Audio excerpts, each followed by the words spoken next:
Okay, I'm still drinking the first cup of coffee, and I'm really tired of filming myself when I'm literally getting out of bed. I'm not doing that again today.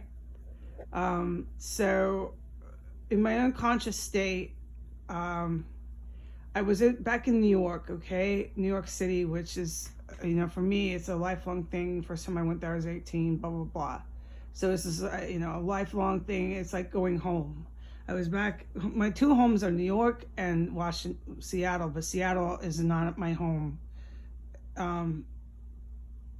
Seattle is just a place I was safe as a young woman in a lot of poverty because it's less crime. It was a really small town too. It was mostly grunge scene when I was in high school.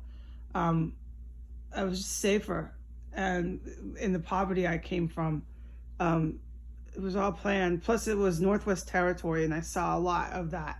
Anyway, so, okay, moving on. I was back in New York. It was nighttime. I was walking around. It was like being home. It was really nice to be back. But the home to me, New York to me, is the buildings. It's not the inhabitants. It's not the people of this time era whatsoever. It's not the people of 2020 New York City.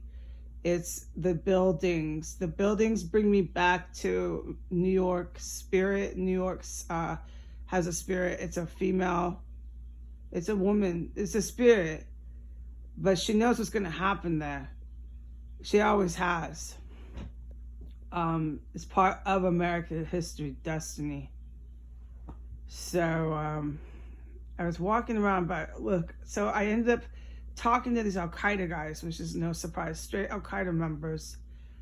These were North African guys. So this has a lot to do with the North African, although the Saudi guys and those types, the Iranian ones, are the kings of this Al-Qaeda world. And you can go ask General this stuff. Stop saying I'm being racist. I'm just telling you the facts. This is how Al-Qaeda is structured. People are mad here, by the way.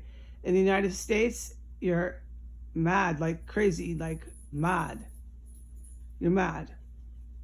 It's like trying to reason and rationalize with people who are mad. All right, so I just put this out because it's supposed to say it in spoken word.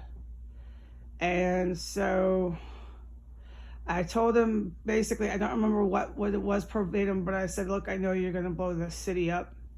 And they were really mad at me. And of course, by the way, Al-Qaeda, I do win this. I am victorious, and I was victorious in my unconscious state. And you know I am. I have been.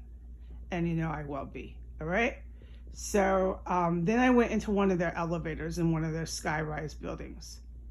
Okay, Al-Qaeda has built and also found and all the above, because they've been here since 1992. Bill Clinton opened the door right up for them. And then they brought in their buddies a few years later, Russia. Okay, but the Antichrist nations are United States and Al-Qaeda, Iran, and all these other countries that consist of these guys, because we lured and corrupted everybody fucking else, all right?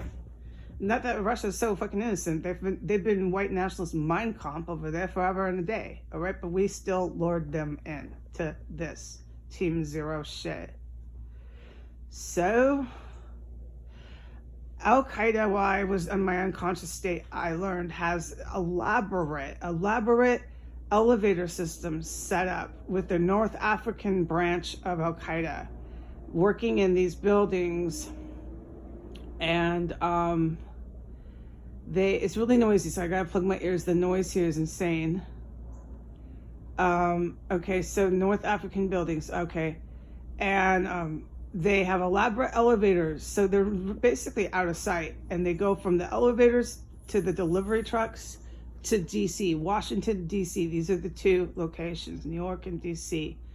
And they involved, okay, I'm trying to rush through this because I'm tired of all the noise. It's a drag, man. Okay, maybe I can unplug my ear. Like, the fuck is right, man? I know. Dude, you need to wake up if you think DC is a fucking nice city. This is the capital of the United States. It should be scaring the shit out of